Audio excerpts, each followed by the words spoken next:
Hello everyone. So we've had it's been quite a while since my last videos, and as you'd have noticed that quite a lot of my videos are not available at the moment. I'm gonna try and fix that so that if you are subscribed to me already, you will be able to have access. Um, so I'll do that shortly. But also I have to, it's, come to my attention that I may have to be a bit wary about, you know, who may be watching, and, well, let's just say, in the way that Jon Snow put it, sometimes even just saying the facts, we're in an age where just speaking the truth and saying the facts leads to accusation of, bias and all,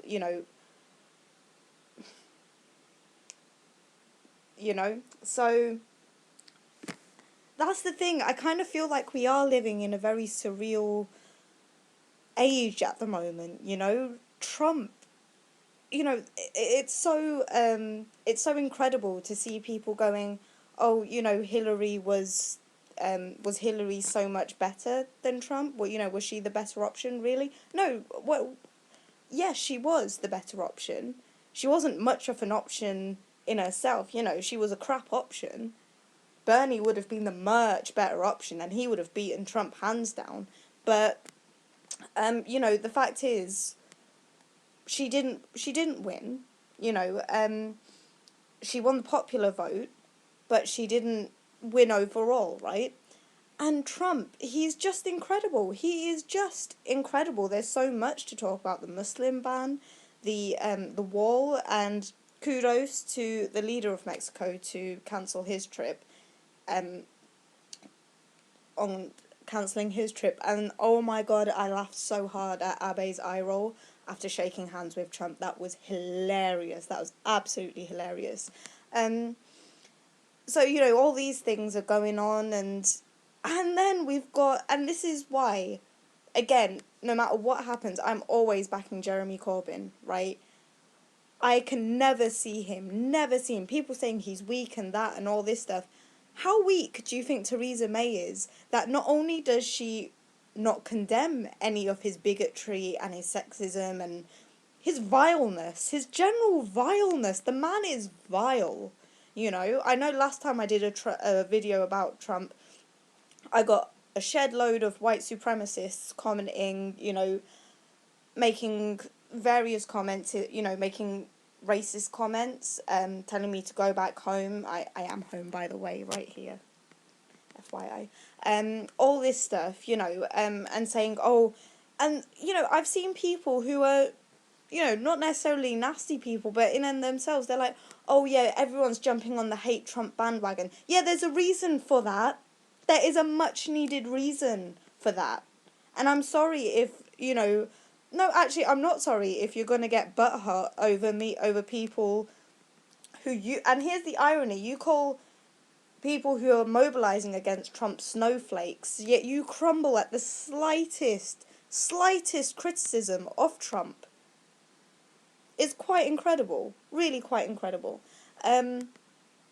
So obviously we're in a state at the moment where, we're in a period of time at the moment where it doesn't look good. For the next 4 years, especially, it does not look good. And me as a British citizen, I am very concerned seeing my Prime Minister, holding hands with that fascist.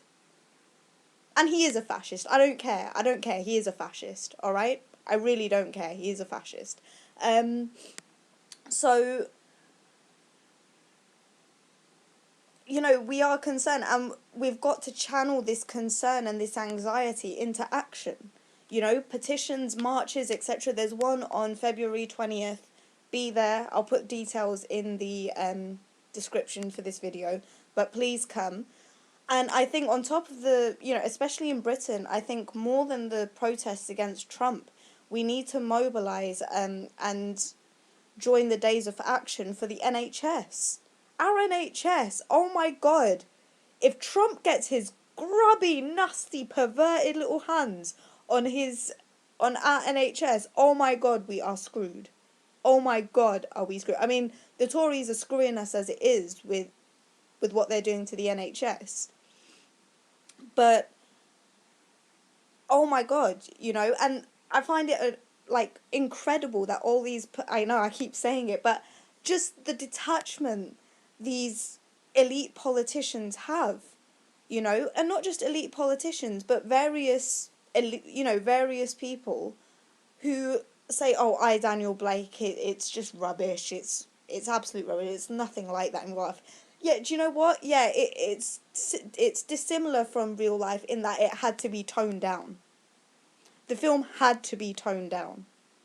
Because if they had really shown the full impact of government cuts in this country, especially in the former industrial strongholds, there would have been riots in this country.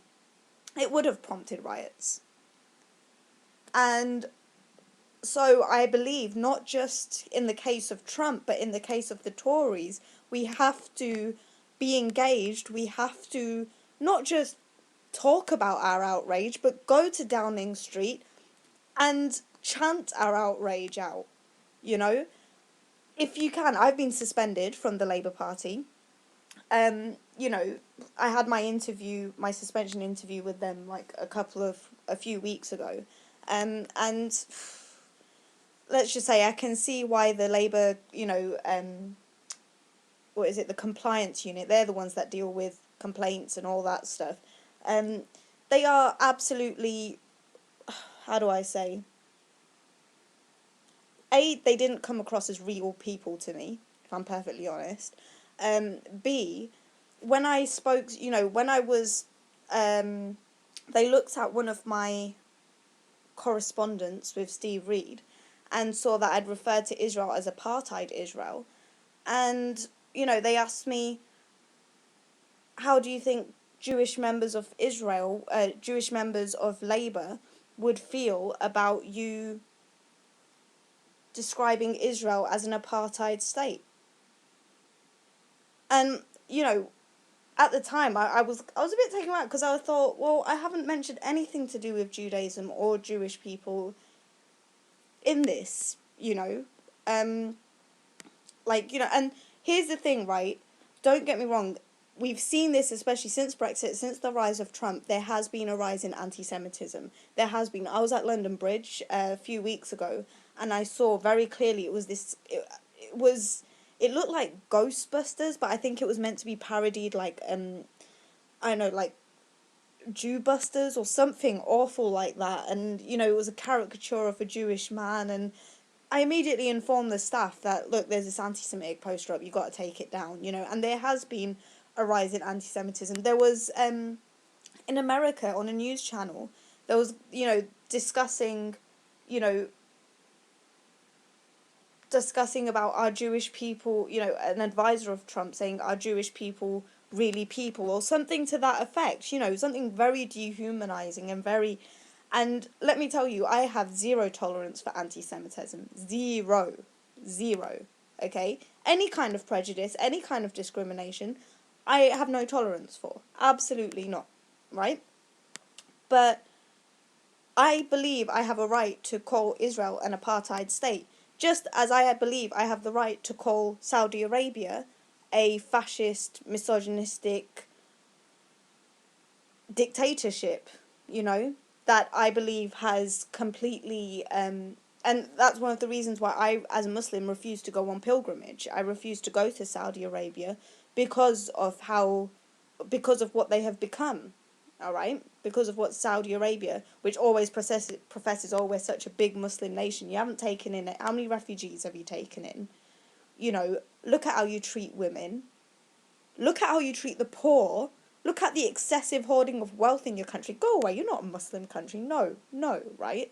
Anyway, going back to me criticising Israel and them saying, well, how do you think Jewish members of Labour would feel? I said, well, how do you think children of immigrants felt when Ed Miliband was bringing out those controls on immigration mugs? And that shut him up. That shut up that guy. I can't remember, it was Richard something his name. That shut him up. And here's the thing, is that various people have said that the procedure and the and the organisation for dealing with complaints in the Labour Party is heavily flawed. It's heavily, heavily flawed, and we've seen this in the case of Jackie Walker, right? Bless her. For those of who don't know, I would highly recommend checking out Al Jazeera's investigative documentary regarding the Israeli lobby in the UK. It was quite... well, a lot of us, we knew that the Israeli lobby was looking to undermine Jeremy Corbyn and his supporters. We knew that, because he is pro-Palestinian. And it looks at how they are trying to change the very definition of anti-Semitism to include any criticism of Israel, right? And then in that series also they had Ella Rose, who is head of the Jewish Labour movement, right?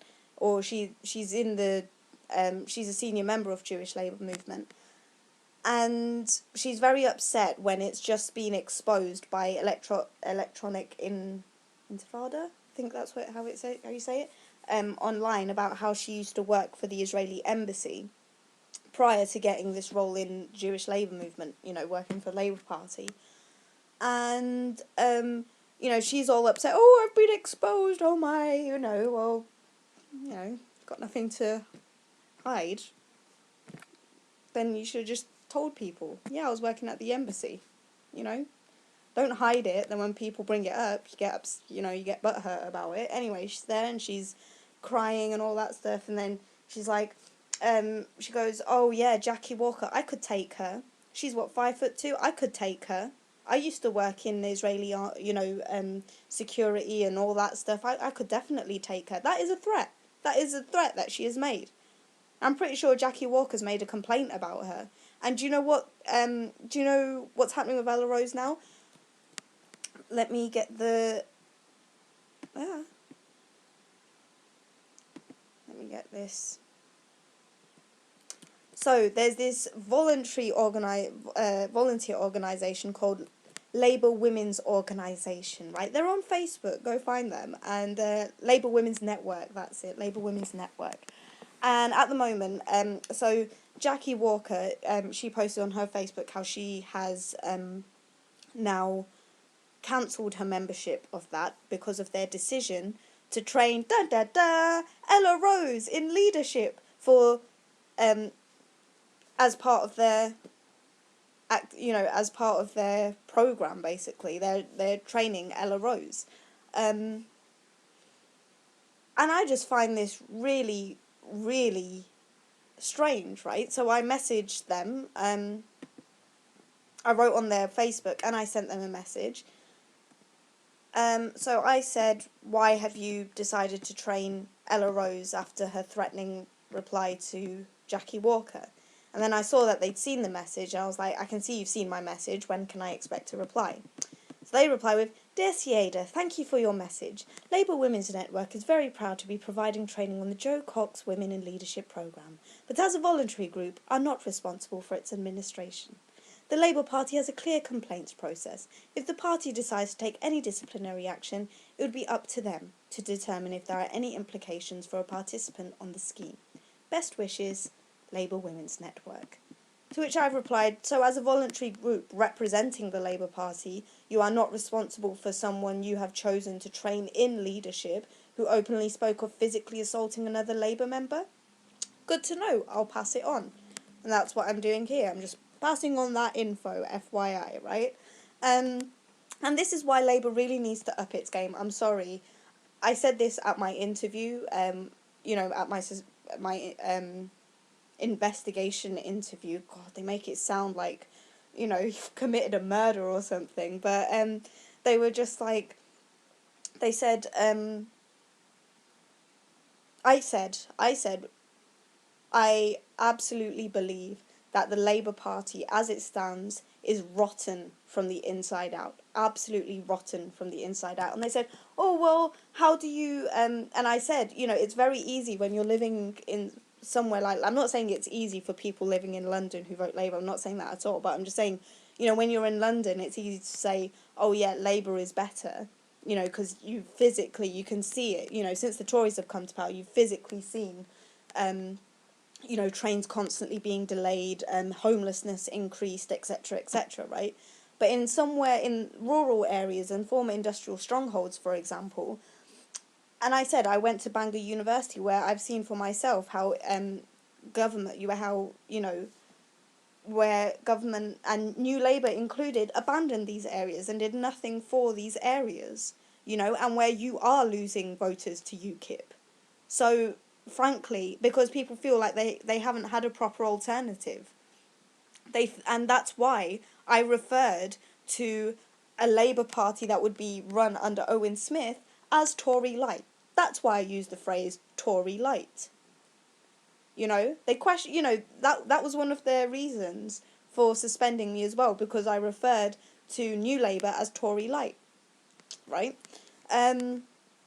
Anyway, so basically, the whole point of this video, it's been kind of roundabout, but I'm just saying, Labour, the rotten side, really needs to they need a rethink, but here's the thing is, they just want their party back. The elites, just the New Labour elites, just want their party back, right? They don't want it to be a party of the people, as much as they, wave the red flag around or show you the symbol of the rose and all that stuff. They are ruining their own election chances with all this infighting. All of it, right? And I have respect for Clive Lewis, who, because he felt like he couldn't vote against the whip, decided to resign from the front benches, from the shadow cabinet. But he's saying, JC, I'm supporting you all the way from the back benches, no matter what. I am loyal to you as leader of the Labour Party. Yes, Clive Lewis, we want more of that. More of that, please.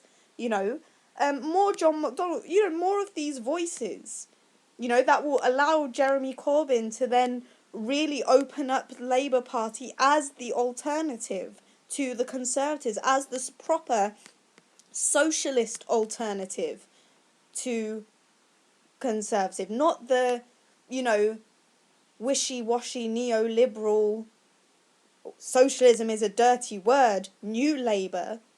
No, that's not an alternative.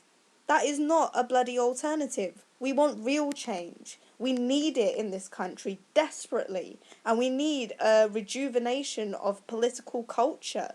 We need more young people talking about politics. We need more young people engaging in politics.